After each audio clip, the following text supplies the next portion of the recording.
G'day, my name is Mike Tessaro and I prepared this ACCC cheat sheet for May 2025. And if you haven't seen this before, effectively what I do is I go through and summarise all the ACCC developments in the month of May. So it's a quick way of catching up on what they've been doing recently. And as you can see, it's the 4th of June 2025, so I'm actually doing it quite soon after the month has ended. So that's impressive, I think. I've been way behind for a long time. So a bit of background myself. I'm a competition and consumer lawyer and I run my own practice to say legal consulting. I've been running that business for 17 years and I help companies, individuals with competition and consumer law matters. I also do some expert consultancy work for various legal publishers on competition and consumer law. And I have a part-time role with NCAT in the consumer commercial division. So in that particular role, I get an opportunity to decide consumer cases, apply the consumer law in real life situations. Prior to that, I worked at ACCC for 15 years in a variety of roles, and the relevant ones would have been enforcement and mergers and asset sales. Outline, well, there's one court case, few enforcement action, quite a bit of merger activity, an important scam announcement about job advertisements, an important product safety announcement about toppling furniture, few authorisations, one very depressing inquiry consultation report, and two other interesting developments. Now, I guess the important case that came out in May was this ACCC Productivity Partners case. It has a very long history. Effectively, this is the last of all the vocational education training course cases taken by the ACCC, the last man standing, so to speak. And effectively, the allegation, if you are unaware of it, was that the system got brought in to try and facilitate access to various training courses for people in low socioeconomic backgrounds or remote locations. And unfortunately, the system wasn't really worked out very well. So there was lots of loopholes. So a lot of the VET companies were able to take advantage of these loopholes, sign up a lot of people who had no prospect of actually completing the course, getting lots of money from the government, and then leaving these individuals with big personal debts to the Commonwealth. So the ACCC got involved and took a lot of court actions and has been successful on every one effectively. And in this particular case, they were successful at first instance, but then Productivity Partners appealed and then appealed again, and it went to the High Court. And I think at that stage, if you're Productivity Partners, you're thinking you've got a good chance of winning. But the reason leave was granted was because there were these two different lines of authority. One was saying that in order to be not only concerned for a contravention of relevant legislation, you had to know it was against the law. And there was another line of authority which said, no, you don't have to know it's against the law, you just got to know the elements of the contravention. So that was the problem. Two different courts had gone two different ways, Federal Court, New South Wales Supreme Court. And so the High Court decided to hear this case to resolve that issue and resolved it in Federal Court's favour, effectively, saying that no, you only need to know the elements of the contravention. You don't have to know it's against the law. So as a result, Productivity Partners appealed, lost, got thrown back down to the federal court for a determination of the penalty. So went back to Justice Stewart, and he concluded that pretty big penalty should be imposed. Captain Cook College, $20 million for systemic unconscionable conduct, $750 for misleading, false and misleading representations about the course. And Captain Cook College is owned by a listed entity called Site Group International, and so they were also fined $10 million for being only concerned in the breach. So the ACCC may see some of that money. It's not going to see any money against Captain Cook because they're, as you can see, in administration. And then $400,000 against Blake Wills, who was the former COO of the business. And as a consequence of this conduct, $60 million was paid to them by the federal government in relation to these courses, where most of the students never completed the course. Most of them had no ability to complete the course. Some didn't even have computers or have internet access, so pretty bad. As you see down the bottom there, 86% never even logged into the online course, and that's because they were told they didn't have to do anything. They could just, get some free item from, from the VET provider. Now, the penalties have been imposed, and one interesting takeaway from the decision is that the judge decided Mr. Wills could claim the penalty against his directors and officers policy. So the $400,000 won't be paid by him, it'll be paid by his insurer. Now, this goes against a case which came out a couple of years ago, which is also going through the appeal process at the moment, where Justice O'Brien concluded in ACCC and Blue Scope Steel that the individual who was taken to court for allegedly, I think probably gets his appealing, allegedly engaging in attempted cartel, Mr. Ellis could not claim against his indemnity, his D&O policy, and that was because, as stated there by Justice O'Brien, like if you let individuals claim against their D&O, then the pecuniary penalty would be entirely devoid of sting or burden. If a penalty is devoid of sting or burden, it will not have much, if any, specific or general deterrence effect. So it'd be likely, or at least less likely, to achieve specific and general deterrence. So this is the case that went to the High Court a while ago, which said that the primary purpose, or the overriding purpose of pecuniary penalties, is to achieve specific and general deterrence. And if you're allowing an individual to claim against the D&O policy, it's not achieving any specific deterrence and unlikely to achieve any general deterrence, because people are going to say, well, I can engage in legal conduct and I won't have to pay a red nickel because I have insurance. So Justice Stewart has gone against what O'Brien said in Blue Scope Steel. I think probably it might be a situation where a judge has a discretion. They look at the fact circumstance. They could say, okay, in this case, I think this person's learnt their lesson. I don't need to hit them with an additional penalty. I think there's some comments about Mr. Wills in that particular case having been unemployed and having a bit of a hard time about it. But I guess it could also be the fact that this approach that Stewart's taken is sort of undermining the policy of the Act, which is to achieve specific general deterrence. So I guess it's a possibility that ACCC might not like it and it might appeal it. So who knows, might go all the way back to the High Court again, which would be pretty crazy, really. Hungry Jack's the first enforcement action. This relates to button batteries. They were hit with 8 infringement notices, $150,000, and they failed to comply with information standards. So it's still serious, but obviously not as serious as if the product itself didn't comply with the standard. So there's two elements to it. One is that you don't actually have a screw locking down the compartment area where the button battery is. That's really dangerous because kids could get access to it and swallow it. Here it was a case where they didn't have the warnings on the products that they were supposed to have. So you can see down the bottom, did not advise consumers that it contained button batteries, nor provided the relevant warnings about the fatal hazards these pose. So it's a serious breach, but it's not as serious as many we've seen before. A lot of products, are out there, 27,000. And here's an image of them. Like, these are the types of products you can imagine. I've got thousands of these lying around my place, not these specific ones, but the McDonald's type little products lying around everywhere. And that's the problem with these products. They're quite small and cheap, and so you buy them and the kids end up depositing them somewhere in the house and you just lose track of them. So it's impossible to recall these products. So that's an additional problem. You can't get them out of the market. So I guess it's a serious breach, but not as serious as some of the breaches we've seen in the past. Now, this interesting case, ACCC sought leave from the Federal Court to commence proceedings against Beacon and Zandox.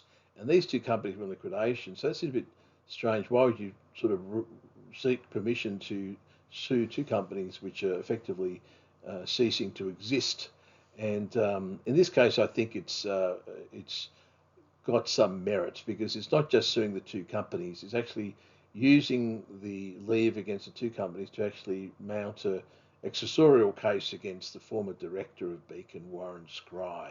So that's worthwhile. I'm very critical of the ACCC when they run cases against companies in liquidation, because it's not going to achieve any general or specific deterrence. But here they're trying to get some orders against Mr. Scry, and that's important. If they believe he's a type of person who continues to engage in this conduct, then it's worthwhile to pursue the case.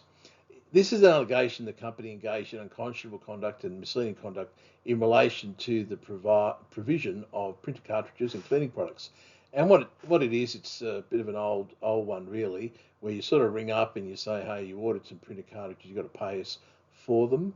And then people think, oh, well, we might have lost the the record, so I'm better pay for it. So it's a pretty old scam, and I guess we'll see how it pans out. But it's something that I remember when I was back at the ACCC, saw many of these different types of operations. Bedshed. So Bedshed got in trouble here in relation to NDIS, and there's been a lot of activity in the NDIS area by the ACCC. I guess they warned the NDIS providers a few months ago, and I think I foreshadowed that once the ACCC issues a warning, they go really hard. So here, Bedshed Franchising paid 39,600 in penalties for 2 infringement notices because they were claiming that certain of their products had been evaluated or approved by the NDIS. And the ACCC says, well, that's not right. You can't get your products, approved or evaluated by the NDIS. Bedshed advertised on its website and various Google ads, and it said things like NDIS approved or NDIS permitted mattresses, furnitures, and bedding accessories, which is not true. And this is all coming out of this task force, which the ACCC was put in charge of back in December 2023.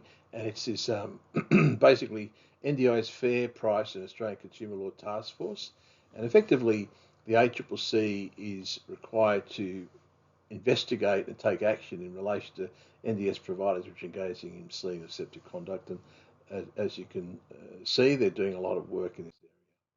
The next one, Thermomix, is a similar case where the Thermomix company, which I used to do a bit of work for them a few years ago, but they were owned by an Australian business, and since then they've been bought out by the German parent company Vorwerk. Vorwerk, I can't pronounce that. So it's not the same company I did work for effectively. So what happened here is they paid infringement notices, 4 of them, $79,200, for again misrepresenting to consumers that some of its appliances were endorsed by the NDIS. So this is between 24 and 25, which is well after I helped them with their compliance program. Made false and misleading representations of the Thermomix TM6 cooking product, and also a Cobalt cordless vacuum and mop were endorsed with the NDIS and registered by an entity administered by the NDIS. And the types of words they were using: NDIS approved, NDIS registered product, NDIS consumables, NDIS assistive technology, and NDIS equipment, all of which are false. You can't say any of that stuff. They didn't hold back. They really went pretty hard on the NDIS claims.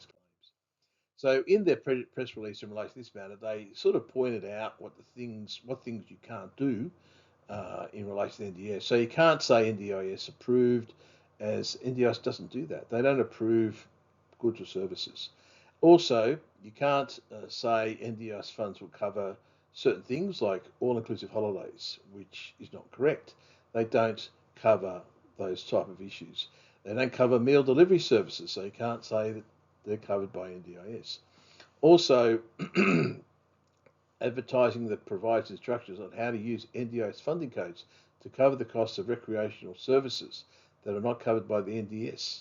So this is just misleading people try and claim that they can't. And then finally, suggesting that you're affiliated or endorsed by the NDS or any of your products are. So if you see any of those claims and you're in the NDIS, don't believe them, they're not true.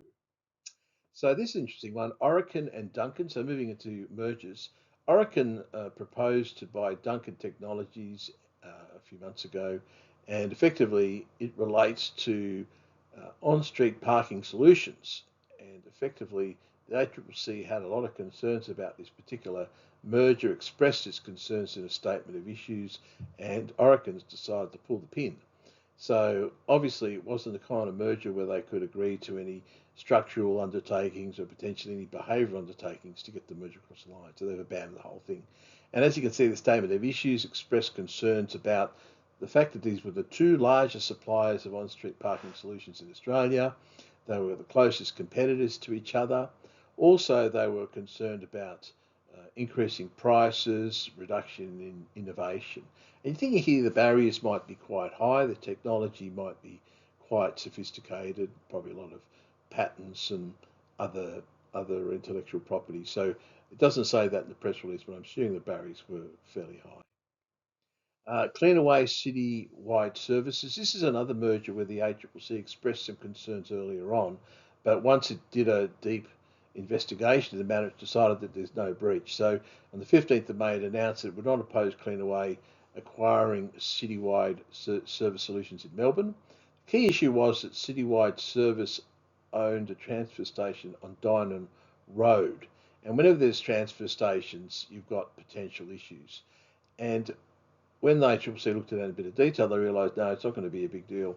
Firstly, because larger waste collection companies don't seek to use either of the two relevant landfill or transfer stations. So it says there they'll optimise their waste collection routes to divert volumes to landfills and transfer stations other than the one owned by Cleanaway, Melbourne Regional Landfill, or the transfer station owned by Citywide Services. So they're not going to that, the relevant disposal places. And secondly, some customers preferred the Dynon Road transfer station because it's close to the CBD and it's good for smaller vehicles. So they're not going to go anywhere else anyway. They're using that one for those two reasons. So it looks like there wasn't a great level of overlap between the two companies' operations. There are other alternatives. So they concluded it's unlikely to substantial lessen competition in the relevant market. This shows how the ACCC are pretty open-minded. Like they say some negative things, but if you can provide the correct evidence, to convince them otherwise, they'll change their view. IAG-RACQ, this created a lot of controversy in the market. IAG's been buying a lot of companies recently, but this one got over the line. And a lot of these insurance ones, it's really hard to see how it could be a breach. Like, it's a very big competitive market, and the barriers to entry for an existing insurer to move into a different area of insurance is not super high. So here you're looking at a few issues. So ACCC is considering the supply of home and contents insurance, motor vehicle insurance, and it's trying to see who are the competitors to the merged firm and how is RACQ travelling. And they found that there's lots of other competitors in the market in these particular sectors. You've got Allianz and QBE, which have been there for a while. You've got new entrants, UE, Auto and General, and Holland. So they're all there, and they can all compete in Queensland, which is where RACQ has most of its operations. The other thing they sort of hinted at was RACQ was not the healthiest company. It's been losing a lot of market share since 2019, so it's a declining business. And it's also got a high exposure because it's primarily located in Queensland. It's got a big exposure to some of the areas of natural hazard risk. There's a lot of weather events and other things. So it's it's not quite a failing firm argument, but it's sort of saying that it wasn't a vigorous and effective competitor in the market, and it's going backwards.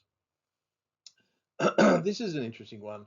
Elders and Delta Agribusiness, and these two companies are involved in the supply of rural merchandise, chemicals, seed, fertilizer, animal health products, and so on, etc. I guess I do a bit of work for a cottonseed distributor, so I know these guys are distributors of CSD's cotton seeds, and they're pretty full-on direct competitors. The ACCC is concerned that this may lessen competition, lead to higher prices, reduce quality, because these guys are very, very much direct competitors. Then the thing that's interesting here is the ACCC sort of said, well, we think there's going to be problems in particular areas. So they've identified Northwest Victoria, Northern Wheat Belt, WA, Central Wheat Belt, WA, so specific areas. So this opens up the possibility of some divestitures maybe. A few stores might be able to be sold off in order to get the merger across the line. Now, scams, there was an important announcement by the National Anti-Scam Network, and this is in relation to a fusion cell. So they set up these fusion cells to look at a particular issue. They get specific people involved and entities and try to work out some quick actions to try and disrupt the scam, get more information out to consumers. So here the fusion cell was looking at job ads, and they were able to remove 29,000 scam social media accounts and 1850 fake job advertisements. And this fusion cell ran for September to March and achieved a lot in that period of time. And then it's got some statistics over how bad these particular scams are. Between 2022 and 2023, the amount of losses just increased dramatically, 151%. So it was the new big scam area. The view is it's sort of driven by cost of living pressures, and 3,000 reports of job scams, losses of $13.7 million. I guess the main concern here was a rising area of loss. So it wasn't necessarily the biggest area of loss, but it was one that was going to get bigger. And so it was really important for the fusion cell to get in there early and try to nip it in the bud, so to speak. And also the people that are getting nailed by these things, people with low incomes, culturally and linguistically diverse community, international students, etc. So they're picking on very vulnerable people. So that was really good work by the National Anti-Scam Centre and the Job Fusion Cell. Toppling furniture, an important standard. It actually came into effect on the 4th of May 2025. So now the enforcement stage is going to begin. People have been told about this for ages. ACCC have been talking about it a lot. And so companies have to be aware and make sure they're following the rules. So furniture suppliers are now required to provide warnings to consumers about the dangers of toppling furniture. And as you can see, there's been a lot of injuries. Since 2000, 28 people, including 17 children, have died from toppling furniture and television. So that's more than I thought. That's a lot of people, being killed by these things. And then each year, 900 Australians suffer injuries as a result of toppling furniture. So that's really high too. So the information standard requires three things: permanent warning labels to furniture, provide warnings about the hazards of toppling furniture in stores and online, and include safety information and advice about anchoring furniture in the various documentation that goes with the products. So I guess the NDIS got a warning, and now they're really enforcing a lot of cases. Same with here, the warnings have been out, so you can expect it move to enforcement pretty soon. Now, authorisations, these are ones that have been sort of, this one's a sort of a new one. It's a bit vague. I don't read the full authorisation. I sort of just read the press release. But on the 1st of May 2025, the ACCC granted an interim authorisation. So it's an opportunity for these groups to get together and start exploring issues a bit. So Australian Payments Network and Australian Payments Plus Limited, and they want to talk to a bunch of people, including the Bulk Electronic Clearing System members, the new payments platform scheme, third parties, Reserve Bank, Commonwealth Treasury. So they want to talk to a bunch of people, and they want to sort of see ways of dealing with the future of account-to-account payment infrastructure in Australia and working out the best way to progress that infrastructure. It's all a bit vague, but I guess they're having an interim, exploring things, and before it gets finally approved, they're going to have to put a very clear proposal to the ACCC, and they'll go out for comment before anything's authorised. This is one that was basically spoken about last month, and here the ACCC has issued a draft determination in relation to the Australian Payments Network, and they're proposing to say yes to this agreement. Effectively, it's to let people get together to work out how they're going to scale or wind down cheques in Australia. Like, not many people use cheques. I guess my mum used cheques, so she's not going to be happy about this. But effectively, they want a sort of orderly way of removing cheques from the system because so few people use them, and it's going to allow a bunch of key groups to get together and talk about this. Some of these would be competitors, obviously, so you've got to make sure that they've got some authorisation so they don't get done for a cartel. Then this was one that the ACCC had issued a draft determination on last month, and now it's decided to give a final okay to it. And this is effectively letting a bunch of councils jointly buy renewable energy from their suppliers, and they're allowed to pool the electricity demand, conduct joint procurement and negotiation.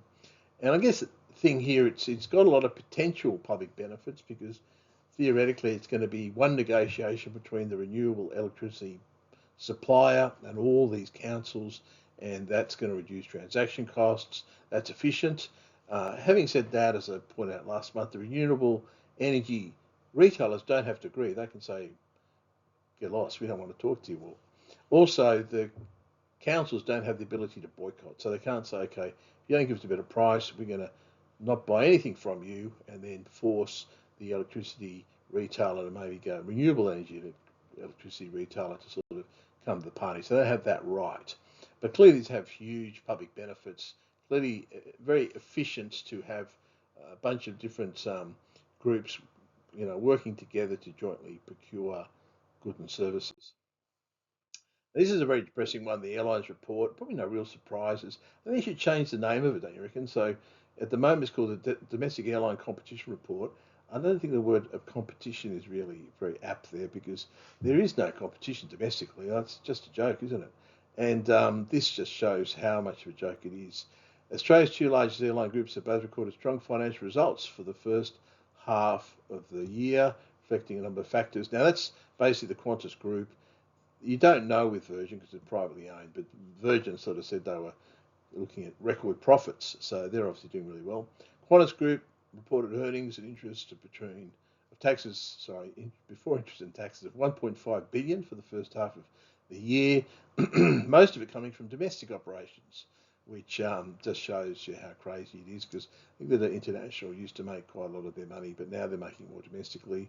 Qantas Domestic, including Qantas Link, contributed the highest share, 647 million, and Jetstar has increased its earnings by a huge amount, 53.7%, and that's obviously due to the departure of Tiger, which is a while ago, but more recently bonds are going out of the market. So the market's not competitive. These guys are raking in money hand over fist. I wonder, has Qantas ever given back that money it got during the COVID period? I don't know if it did. But anyway, so I don't know what the answer is here. You've got to try and get more domestic competition. I think the only way you're going to really do that is to allow some of the international players into the market and to maybe to use some of their international flights to run domestic routes. I don't know the solution, but anyway. Sarah Proudfoot became the new Chief Executive Officer. Maybe not a huge surprise because I think she was acting in the role, and I must admit I don't know her at all. But the thing that really impressed me, like she started at the ACCC in the call centre. So she started, at the bottom of the organisation. Like I started as a graduate at the ACCC, so I started pretty much at the bottom too.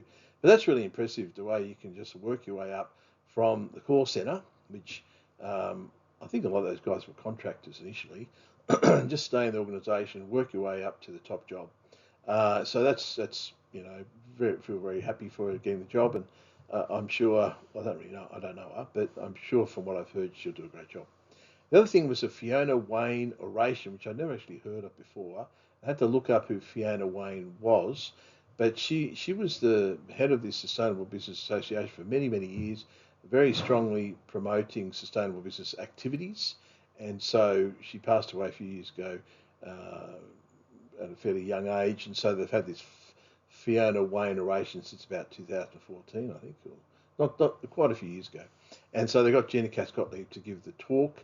And obviously she had a lot to talk about because not only has the ACCC prioritised greenwashing as a big part of their priorities for this current year, but also they've been doing a lot in terms of sustainable finance, sustainable guidelines and all the rest of it. So she was a very appropriate person to give this oration. So it's a good speech. You may want to read it. It's on the ACCC website. So just a commentary. The Captain Cook penalties, interesting case. The decision by Stewart to allow a claim against the DNO policy, and whether that's going to cause any major concerns at the ACCC. Maybe they'll appeal it. Maybe they'll go all back to the High Court. But I don't know if it should be a discretionary issue. I think really, if you're going to achieve the object of the Act, the penalty has to fall on the individual. They can't insure out of it because they insure out of it, you're not going to achieve the goal of a civil community penalty, which is specific general deterrence. So I think Stuart's got it wrong, but whether maybe the ACCC is a bit punch drunk with this case, been going on for so long, maybe they just let it slide, I don't know. Beacons and Docs, I'm usually very critical of the ACCC for commencing or continuing legal actions against companies in liquidation because I can't see there's any point. But here it does make sense because they want some orders against the individual, and you can only get those orders against the individual if the primary contravener is there, because you've got to see the individual as an accessory. So I think that sounds like a sensible case.